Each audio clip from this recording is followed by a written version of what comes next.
Her bra's snaps are in the front. His own forehead snaps clear. He thinks to kneel, but he knows what she might think if he kneels. What cleared his forehead's lines was a type of revelation. Her breasts come free.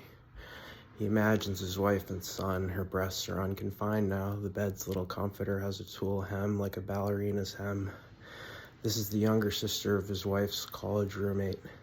Everyone else has gone to the mall, some to the shop, some to see a movie at the mall's multiplex. The sister, with breasts by the bed, has a level gaze and a slight smile, slight and smoky, mediate hot. She sees his color heighten, forehead go smooth, in a kind of revelation.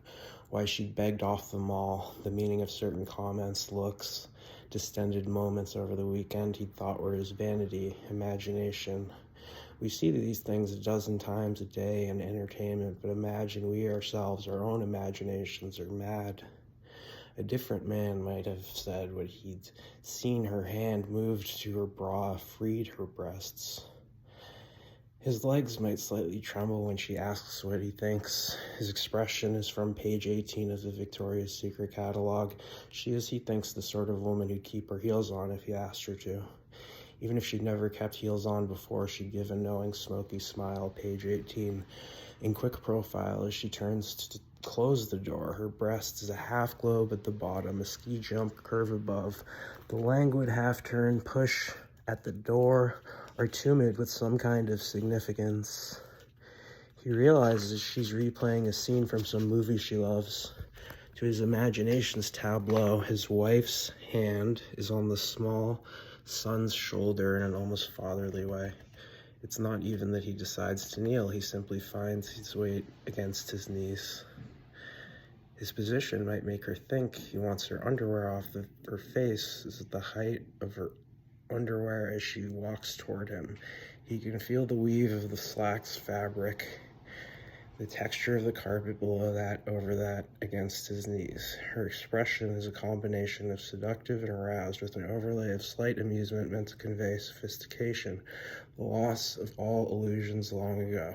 It's the sort of expression that looks devastating in a photograph, but becomes awkward when maintained over real time. When he clasps his hands in front of his chest, it's now clear he is kneeling to pray. There can be no mistaking what he's doing.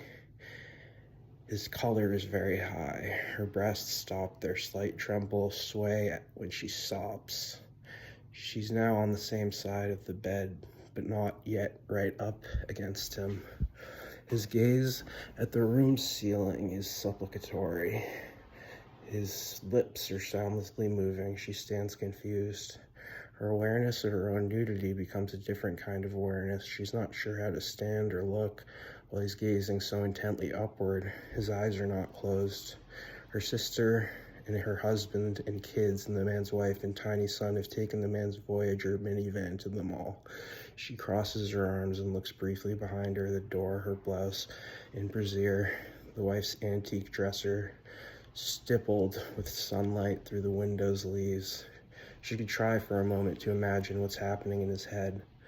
A bathroom scale barely peeking out from below the foot of the bed beneath the gauzy hem of the comforter, even for an instant to try putting herself in his place.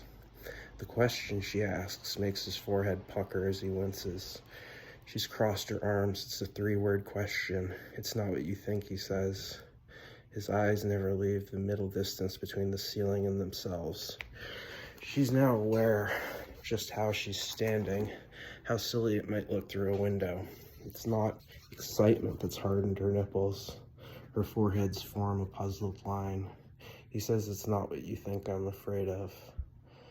And what if she joined him on the floor, just like this, clasped in supplication, just this way?